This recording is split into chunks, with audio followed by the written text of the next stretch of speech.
Anyway, we're going to be all over the place this morning in Proverbs. We're kind of doing that last week and this week too. Typically, I like to hang out in a book and kind of progressively go through it, camp out in one particular passage. We're not doing that this week. We're actually in the second week of a short 2-week series in the book of Proverbs, where we're really talking about two priorities that we see all throughout this book that probably are not New Year resolutions, but probably should. Okay, and so last week, if you were here, you remember we talked a little bit about our words and how we're going to choose to use them in 23. Anyone remember the Bible verse, the memory verse from last week? There's extra rewards in heaven if you remember it, by the way. So, if you could quote, anybody remember that? Last week, Proverbs 18:21. Anybody? Death and life. I heard that. No, I didn't. Death and life are in the power of your tongue. That's right. Well done. We're going to need to work on that a little bit for next time. But Proverbs 18:21 is where we were last time. Death and life are in the power of your tongue. This week, I'm going to continue talking about one of the major priorities of King Solomon in Proverbs, which is our friendships. And really the value of our friendships and a couple of the qualities that make us good, life-giving, good friends over the long haul. And so, quick little warning right here. We're not going to be ending our service with friends or friends forever or anything like that. We're not going to be swaying back and forth doing kumbaya. We're not going to be doing that, anything like that. We're not going to be singing a rendition of Jesus is a Friend of Mine. You remember that song, anybody? If you want a good Googleable experience, you may type that one in. Jesus is a Friend of Mine. There's some incredible renditions from the 80s that will bring life to your soul and bring a lot of laughter, if nothing else. But Jesus is a friend. We will not be doing that. And so just want to kind of throw that out there. I do want to talk a little bit about the value of friendships. And so how I want to kick it off, I want to throw out a few names here and just kind of see where your mind goes. When you hear it, just kind of say it out loud, whatever it may be. I'm going to throw out a few names and kind of, see what happens there. But Joey, Ross, right? Chandler. You remember these people, right? We remember these people. Monica, Rachel, Phoebe, friends, right? Who all was addicted to the show? Mid-90s to early 2000s. Easily one of the most popular shows ever on TV. Everybody was watching it. I think on average, somewhere around 30 million viewers every single week. We did trivia. I guarantee you guys would know it all the time. A few quick ones for you. What was the name of the barista who had a crush on Rachel? Yes. You did. You're a barista that had a crush on Rachel. That's right. Many people did, I think. But the name of Joey's character on Days of Our Lives. Dr. Drake Ramore, right? We could go through 150 of those, and I guarantee every single one of them, you guys would know the answer there because unbelievably popular show. How many of you guys remember where you were on the last episode that it was ever aired? Final episode. You remember where you were. That was a moment for a lot of people who kind of get that. I won't forget it because we were doing Apartment Life at that time, which is a ministry where we were kind of apartment community chaplains, where we kind of organized a lot of different events and things like that. And typically what that means is you basically served good food and people came out and ate your free food. And typically that's how it worked. But there was this one night we had a movie theater in the apartment complex we were in, and we hosted the final episode of Friends. And I'm not kidding, the entire place came out for that thing. It was insane. The stats say somewhere around 52.5 million viewers tuned in to that final episode of Friends. I'm pretty sure every single one of them were at our watching party that night. It was that incredible. I love the way Marta Kaufman talks about what was so alluring about this show. But there was this documentary not long ago. She's the co-creator, the producer of the show. She summarized the entire point of the show like this. She goes, this is a show that's about that time in your life when your friends are your family. Isn't that good? She says, this was our entire pitch to NBC. We're coming around. They're like, what's the show about? It's about that time in your life when your friends or your family. I remember hearing that, kind of her talk about that and being like, that is good. That is good because there's something that jumps inside of your soul when you hear that, because who doesn't long for those kind of friendships? Who doesn't long for those kinds of friends that are going to be with you through thick and thin? Who doesn't even look back with an incredible amount of fondness or joy at that season of life when your friends really were your family? You think about the opening song right there. Who doesn't resonate with the opening songs? No one told you life was gonna be this way. Remember that? Yeah. Your job's a joke, you're broke, your love life's DOA. When it hasn't been your day, your week, your month, or even your year, I'll be there for you. Who doesn't hear that and long for those kinds of friendships?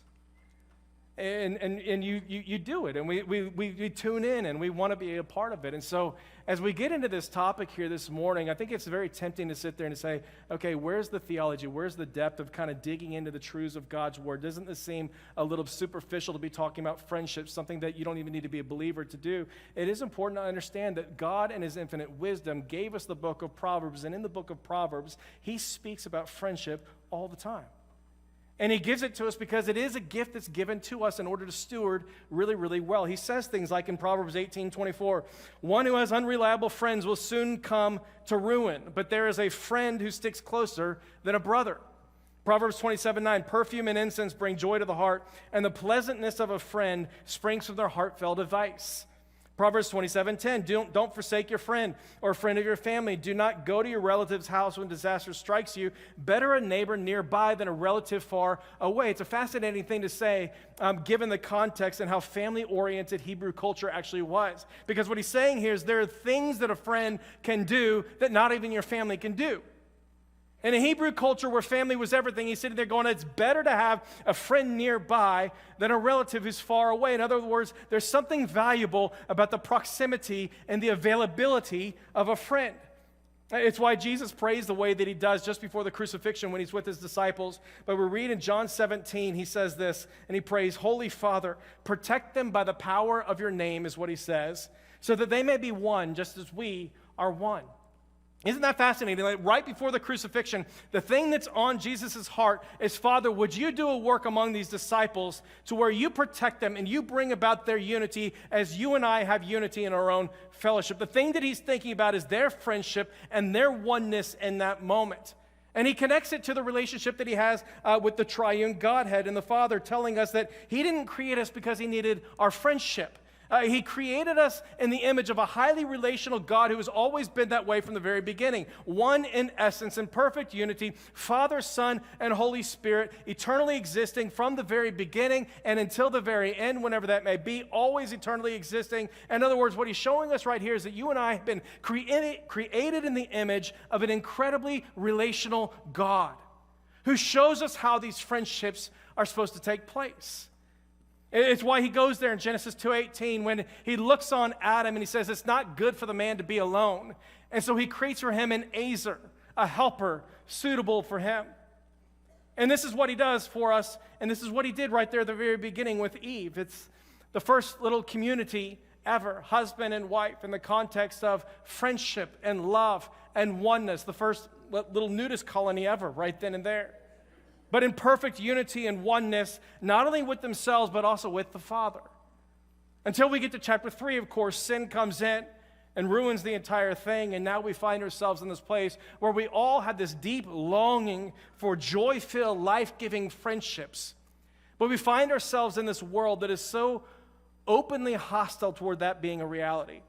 To the point that we're talking about things like the rising cost of individualism today, which we've talked about a lot over the past few years here together. This mentality that says, I'm fine by myself. I can go my own way. I don't really need you in my life or value you in my life.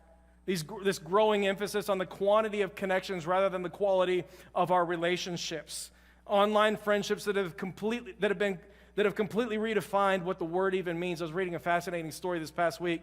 A judge is actually going to court, having to fight over the definition of friendship because she had to recuse herself from a case because she was Facebook friends with an attorney on the case and things like that, and they're arguing that they were real friendships, and she's sitting there going, that's not the meaning of a friend.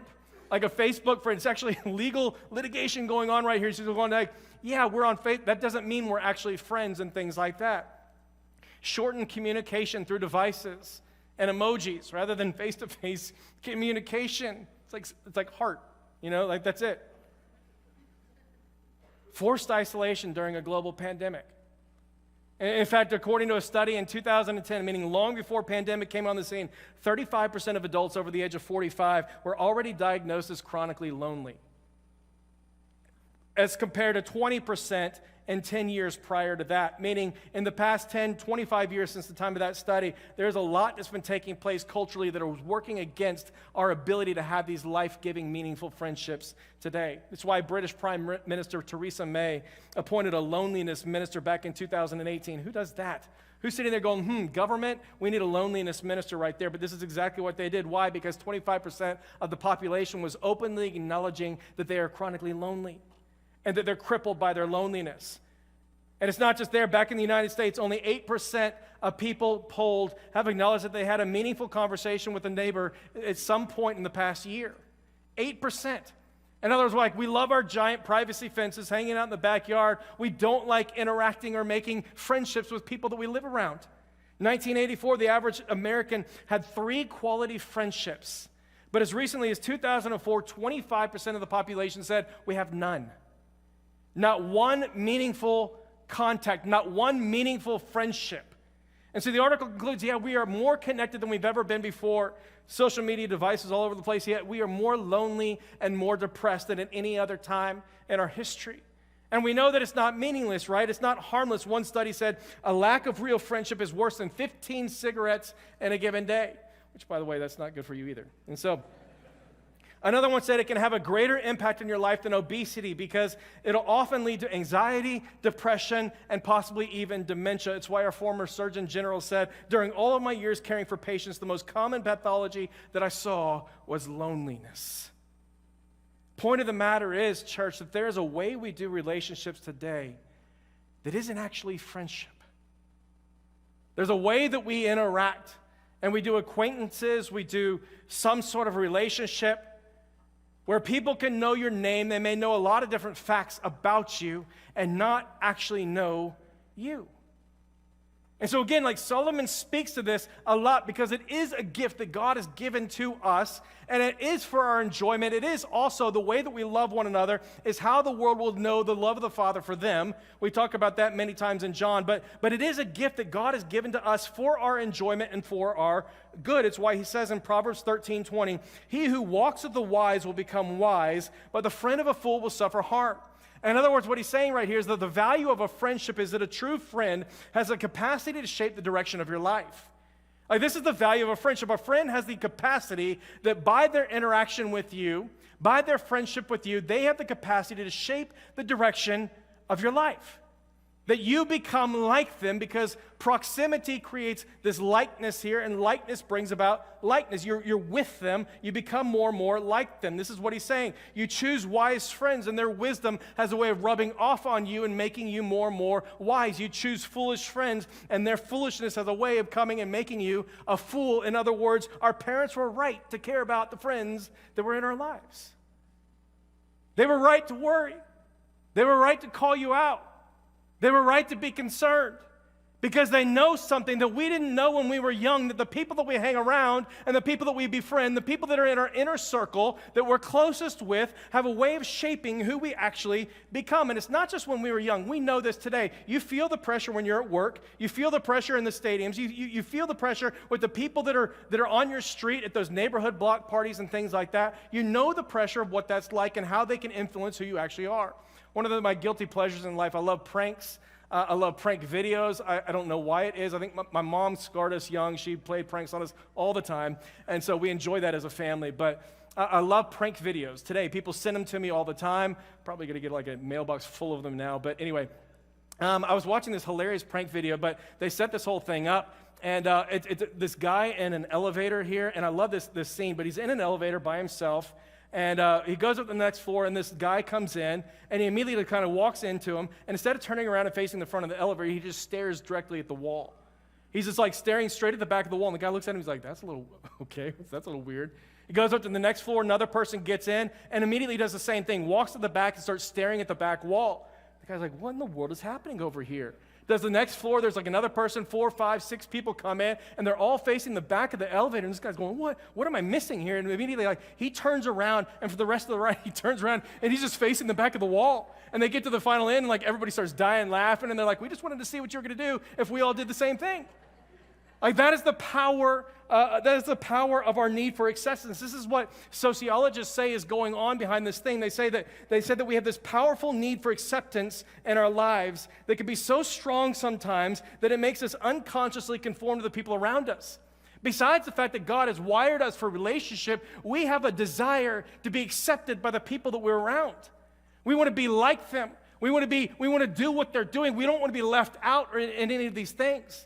There's a video, another one that I saw, but this guy comes into a hospital waiting room, and he goes in, checks in, he sits down, he's the only one there. Another person comes in, he goes and checks himself in, and then he walks to the middle of the room, he takes off his shirt, and he folds it up, and he places it in the middle of the waiting room, and then he goes and he sits down and starts reading a book. The guy's like, what in the world is happening here? And the next person comes in, another guy comes in, does the same thing, takes off his shirt, folds it, puts it in the middle of the room. The guy's like, oh my gosh. 5 or 6 people come in, and immediately the guy stands up, takes off his own shirt, folds it. He thinks this is what you're supposed to do. It's the power of our need for acceptance. We need to be accepted. And so subtly what takes place is we will often do what our friends are doing. Another one came from J.D. Greer. Years ago, scientists were trying to figure out why fish swam in schools. I guess this is what they postulate. They're like, why do they do that? And so they isolated the part of the brain that kind of figured out why fish will do that. And so they took one fish out of a school of fish, and they did a partial lobotomy on a fish. What a great experiment, right? And so they did a partial lobotomy, kind of removed that portion of the brain from the fish. The fish survived. They put it back in the water with the other fish, and you'll never guess what happened. The fish starts swimming, and he could care less about being part of the school. So he's just kind of swimming around doing his own thing. And guess what happens next? The rest of the fish look at him and they're like, we want to follow that guy. And all of a sudden, like all of this school of fish comes around and they start following this one brainless fish. Can you imagine that picture right there? Like there's a brainless fish that is leading the pack. Does that not perfectly explain like every fad that we experienced in high school? Like I guarantee some kid is cutting his hair at home, like the clippers break, he only does the sides, and then all of a sudden like mullets are a thing, right? And they're like, that is awesome. I want to do what that guy's doing. Or like Zeke Havarici pants, like baggy up top and like tapered at the bottom. Like he shows up and you're like, this is what we want to do. Point of the matter is, that's how powerful our need for acceptance is. We will do whatever it takes, more often than not, many, many times in order to be like the people that we are around. And so we can do a couple different things with that. Number one, we can sit there and say, okay, well, I'm just not going to give in to my friends. I'm not going to give in to peer pressure. I am resolved. I'm just not going to do that way, and that's a great thing to do. Or we can simply listen to what Solomon's saying here in the Proverbs and choose our friends wisely, knowing that who they are and how they think and the things that they do have an enormous impact on the type of person that we'll become. And so it doesn't mean that you stop being friends with unbelievers, you're not friends with unbelievers or anything like that you don't befriend anybody who you're not perfectly aligned with or anything like that. Clearly, Jesus was a friend of sinners. He invited them, he went and ate dinner with them, and he hung out with them quite a bit. We're not talking about anything like that. Nevertheless, it does mean that there's an inner circle, much like the disciples were with him, who are going to walk in wisdom and point you to the things of God. And they're going to care for you, they're going to love you, they're going to walk in wisdom because you know that your best and most meaningful friendships carry an enormous opportunity to shape who you become. And they're absolutely going to be shaping your kids too. This happens no matter what age or stage that you're in, whether you're young or old, single or married, whatever it may be, but it'll absolutely be shaping your kids. And so parents, you are right to be concerned about the friends that are hanging out with your kids. J.D. Greer goes off on a rant on this, and it's a little bit harsh in places, but he kind of qualifies it. I think it's true, and I think it's helpful. But he says this, he says, I don't want to beat anybody up here, but he says, I see this all the time. Our kids are out there playing 15 different sports. They spend all day long at a secular school. They get home, and they're consumed by their phones, and they're not getting any training or intentional discipleship at home, like they're not involved at church, nor do they have a close and trusting relationship with you where they want to come to you and understand what wisdom really is. They're not in this relationship with you where you've invested in them enough to where they actually want to come and say, okay, Father, Mother, speak into my life. And they grow up not wanting anything to do with the things of God. And we sit there and we're like, I didn't raise them to be this way. And he says, all due respect, but you did. And we may not have taught them to be that way, but we allowed the most formative years of their life to be shaped by fools.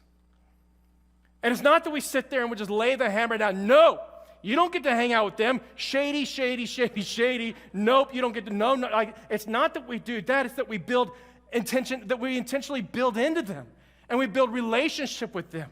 And we listen to them. And we invest in them. And we listen to their questions. And we respond to the different questions so that they can come to discover what true wisdom actually is.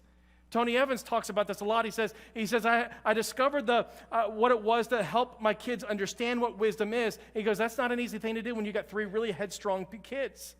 You can imagine the Evans family, great preachers, evangelists, ministers of the gospel. All of them are unbelievably gifted family. I love that family a lot. But he says, I had to discover how to come in and lead them into wisdom because me being a preacher, I could not go to them and just tell them what to do. I didn't get to go over there and just like, nope, because your father said so. Why, Dad? Because I said, you couldn't just lay the hammer down. And so he goes, I had to think about like how to teach them what wisdom was so that they could absorb it themselves. And he goes, this is the priority that we had around the dinner table most nights. We would come and open up the Word. You've heard me talk about this one before. But they would open up the Word. And instead of Tony sitting there and preaching a sermon to his family, to his kids and things like that, stop hanging out with that person over here, stop talking that way, don't drink, don't party, don't do all these different kinds of things. He would just simply open up the Word. And he would hand it to one of his kids and say, read this passage. Now tell me what you think the Holy Spirit is trying to communicate to you.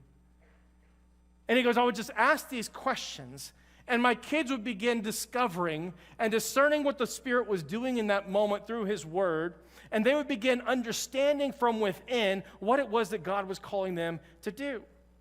He talks about the value of explaining to them the why, and he says, parents, more often than not, we are content to sit there and to say, because your father said so, because I said so, because I know better than you do, and we rarely take the time to explain the why. But he says, when you take the time to explain the why behind some of these tough decisions, you're teaching them how to be wise. You're teaching them why God's way is better than what they wanted to do in and of themselves. And so he talks about explaining the why to his kids. And this is sort of what we talked a little bit about last week when he talked about going in and finding those times of intentionality. With the teenagers and stuff like that, when you're not really kissing them before bedtime, putting them in bed or anything like that, he says we would go and have these one-on-one times. And when we go do these one-on-one date nights or friend times, or whatever it may be, I would find those moments in the conversation where I could sit there and bring it back to something meaningful, these really high-impact times. But he would say, this is why we chose to do this thing over here. And I noticed earlier in the day, you got really upset when I started raising some red flags about some friends, but you read in the Word right here, like this is why it matters so much. And they would just have these intentional times where he would come and he would explain the why behind some of the things that he believed was wise. And it's exactly what Solomon is talking about right here. We teach them about our friendships, not just because I said so, not just because I think they're bad or whatever it may be or anything like that. We look at the Word and we say the people that you're going to hang around will shape the person that you become. And this is why it matters that you discern your friend groups, that you make wise decisions about the people that you choose to hang out with, whether you're in 3rd grade, 5th grade, 10th grade, 12th grade, 25 or 50 or 75. It's all the exact same thing. We teach them about their friendships because we know how powerful our friendships can be. And so Solomon goes there all the time. He says in chapter 27, faithful are the wounds of a friend. This is the value again, but the kisses of an enemy are deceitful. We talked about this one last week. He's talking about saying, even the tough love of a good friend is able to save you from self-destruction. This is the value of a friend. A friend is able to come in those moments of difficulty when you can't see what's up from down, when you don't know what's right from wrong, when you are hell-bent on going one direction over here. A friend is able to step in, and they're able to speak those tough things of truth and keep you from self-harm, from self-destruction. And I'm not going to spend a whole lot of time because we covered it last week, but Greer talks about the path principle right here. He reminds us that our destination, meaning like where we end up in life, where we ultimately go, what we look like when we retire, when we pass, all these different things, that our ultimate destination in life is not determined by our intentions, but by the path that we actually decide to take. And so if I'm trying to get to Houston, but I find myself on the tollway going north, like I can be as well-intentioned as I believe. I can believe I'm on the right path, but it does me no good if I'm actually trying to get to Houston. And Solomon's going, yeah, a good friend's able to step in and help you with that when you're going the wrong way.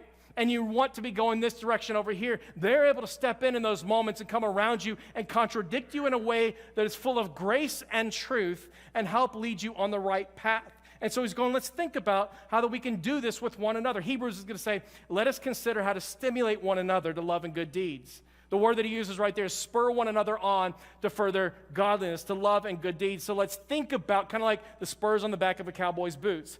Let's think about how in love I can think about those times that I may need to come and give a little bit of extra initiative to help get going the right way. This is the image that he uses right there.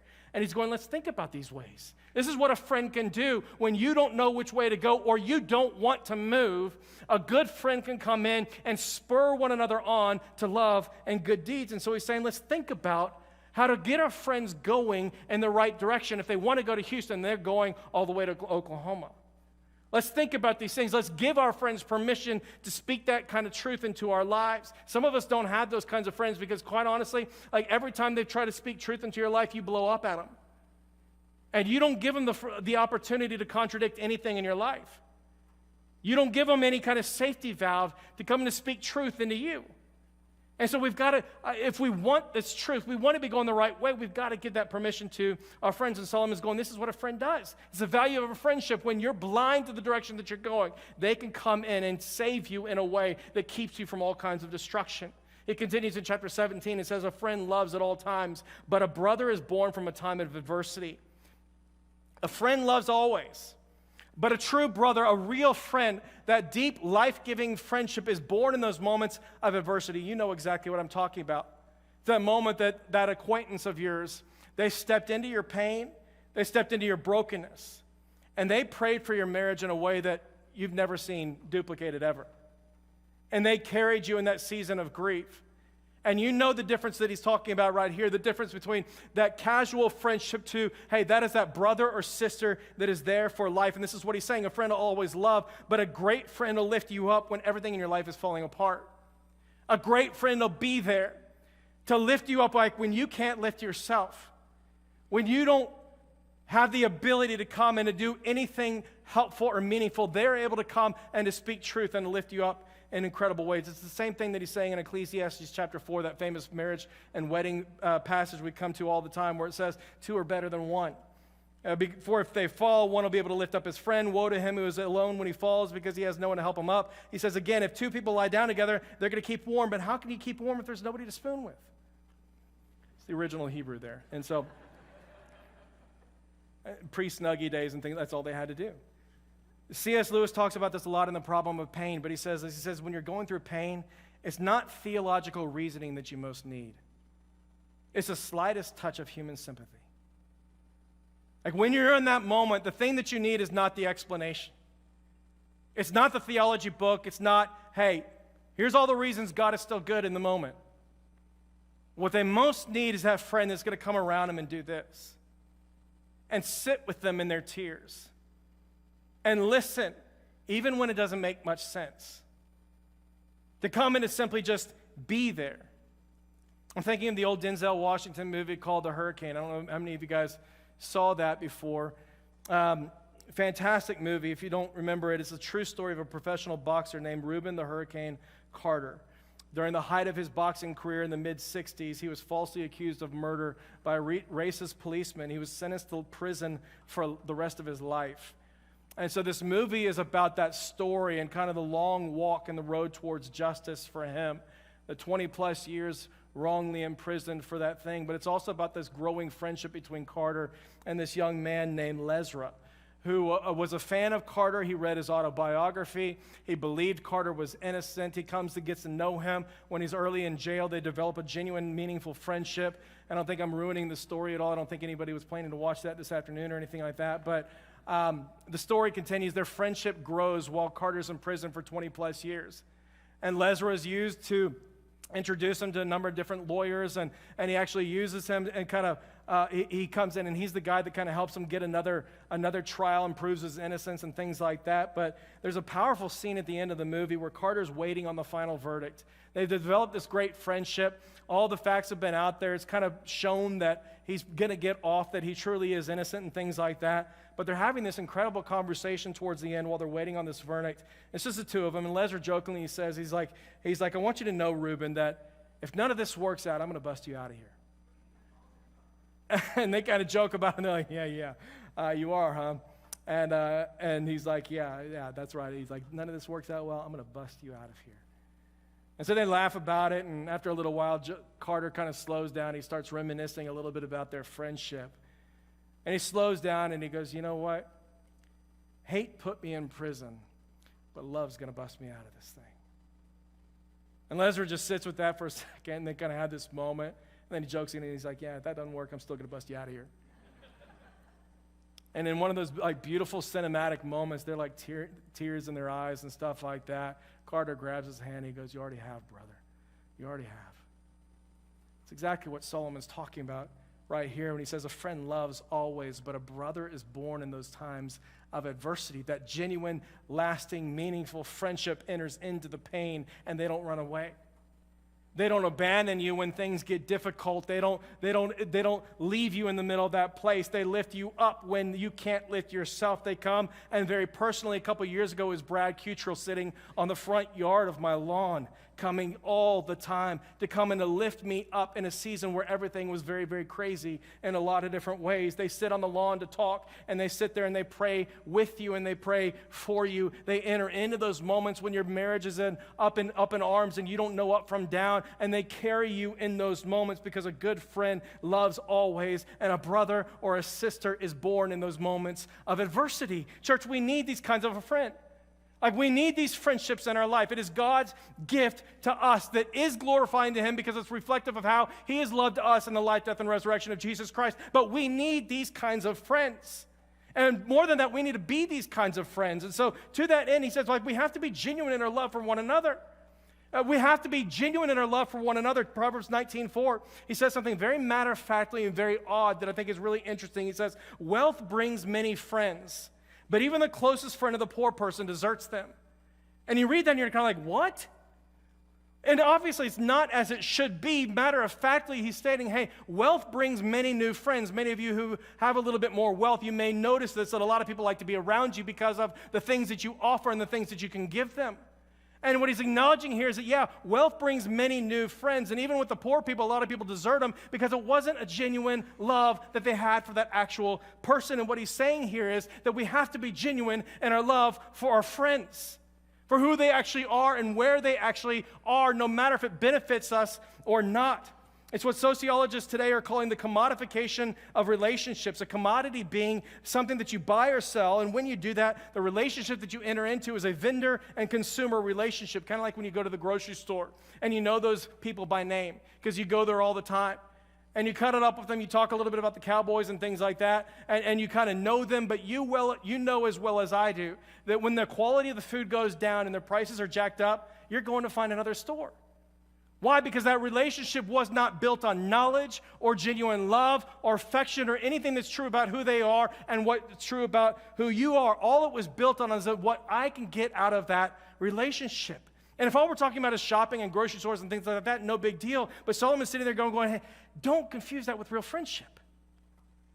Don't confuse that with real friendship. Don't be satisfied by mere acquaintances only. Don't confuse that with what is available to you and what he's talking about here in this book. People that know you and care about you, know where you really are, want to be there with you in the highs and the lows of life. They don't just keep it superficial, is what a real friend does. We've talked about this a number of times in the past. Remember the pyramid of communication we've talked about a few times now. I love that pyramid because it brings me to this intentional pathway of what it means to really enter in with a real friend. But Tim Uhoff is the guy that talks about this. He says there's 5 layers of the pyramid of communication, all getting down to greater depth. But it begins with cliche, being the first and the foremost, the most superficial and the most shallow one right there. Facts and opinion are second and third, but cliche is kind of the whole, hey, brother, how you doing? Oh, I'm so blessed. And you're like, well, my whole life is blowing up. But you just say that and it doesn't really mean anything sometimes. And he's like, cliche is kind of that first layer of communication. Facts are when you're like, hey, how was your day? What'd you do yesterday? Well, I went to the store, went to the bank, I bought stamps, whatever. That's another layer of communication. Opinion is the next one. It's kind of like, hey, what did you think about the game right there?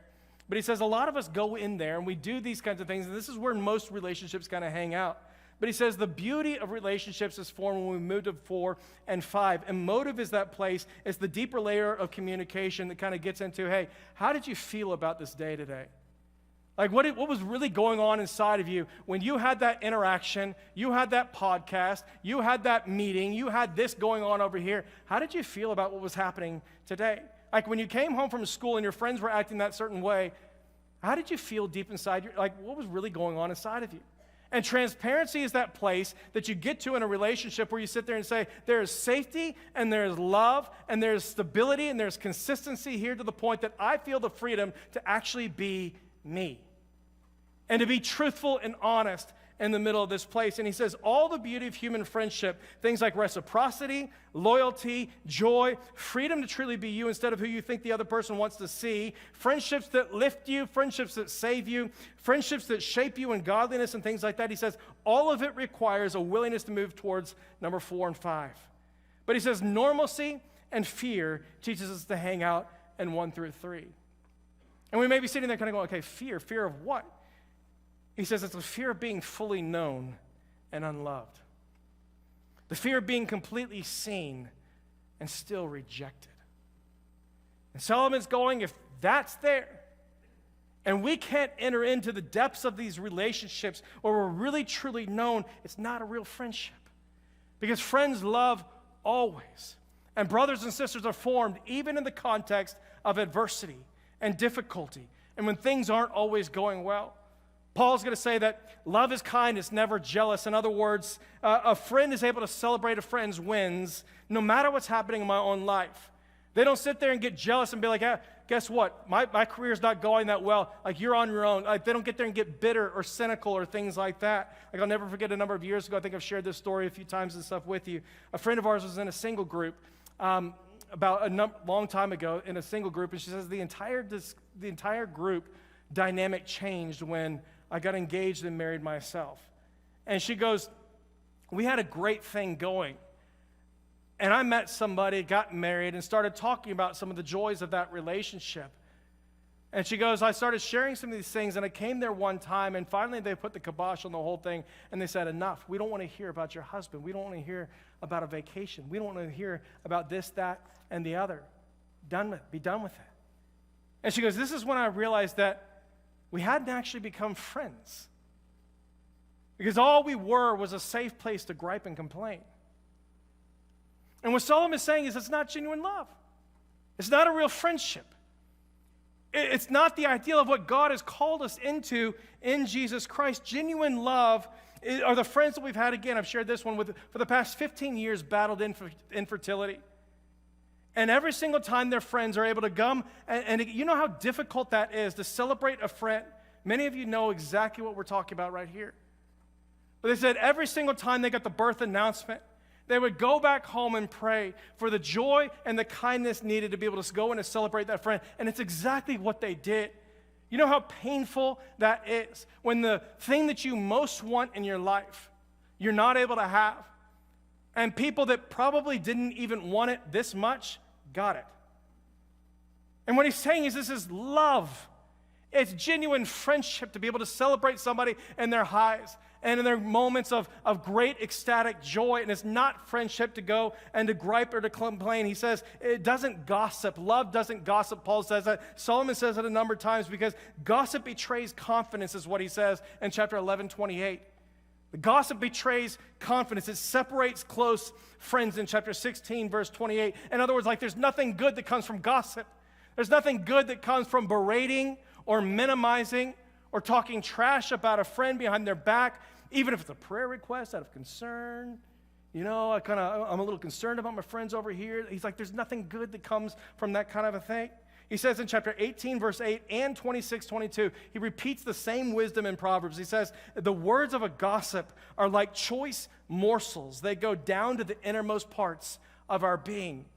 In other words, like when we hear those words from a supposed friend, and we see what's really going on, this disingenuous love, and we see what's really below the surface, It has a way of sticking with us in a way that never really leaves us.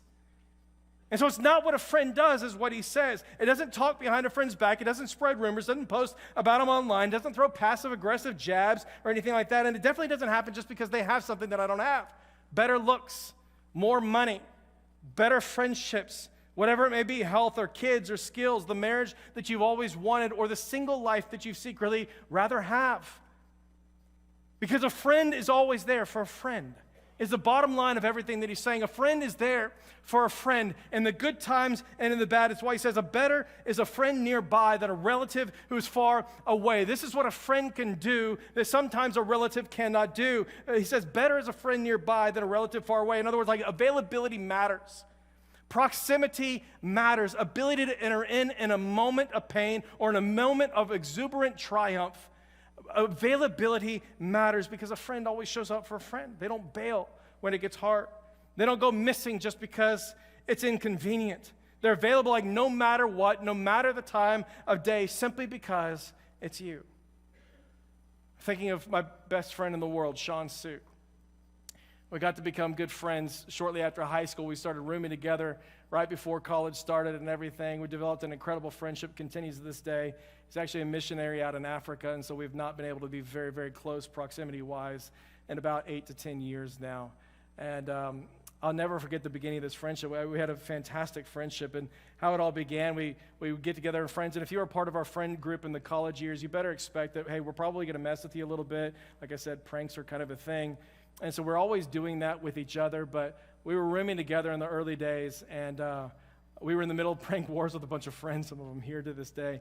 And I'll never forget, it kind of got out of control one time. And anyway, we both wound up with heads that were shaved reluctantly and in the middle of the night. And anyway, that kind of thing happened.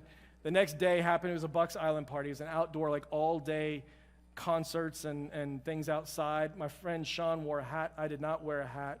Wound up insanely sunburned all over my head in a way I did not anticipate. And you hear sunburn and think, okay, no big deal. Like this was next level sunburn to the point that it made me unbelievably sick and just painful. I got back home and it was one of these things. I tried to lay down, was not able to lay down on the pillow.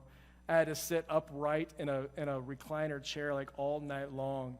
And I'll never forget, like Sean was there all night long, sitting right there next to me, which is really rare given our friendship. Like typically we'd laugh. You're like, haha, you got sunburn.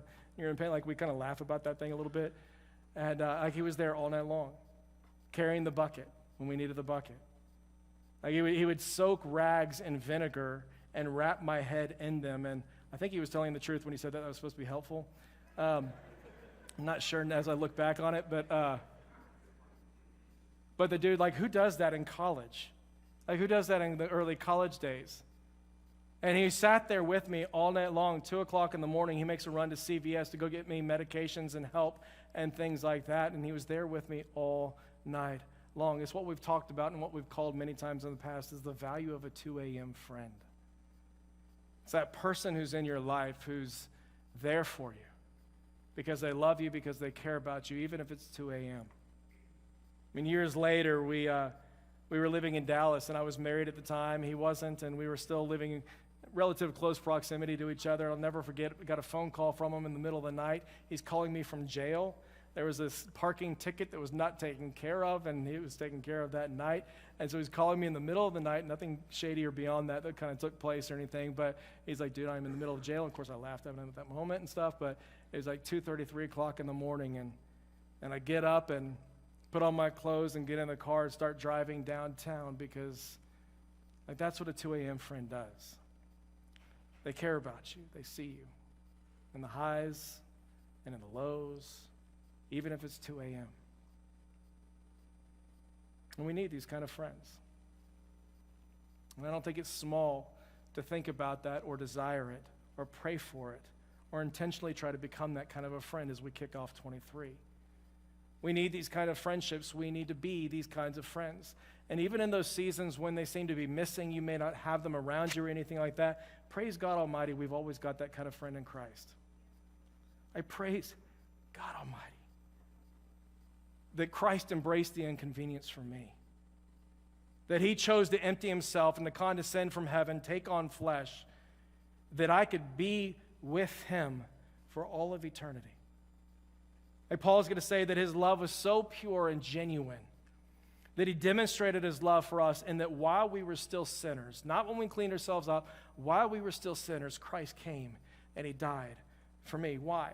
In order to lift us up out of the grave, in order to save us, so that any and all who would believe in him with a genuine, repentant faith could be shaped by that friendship forever. I mean, think about what we're saying right here. The Almighty King of all kings and Lord of all lords chose to be your friend.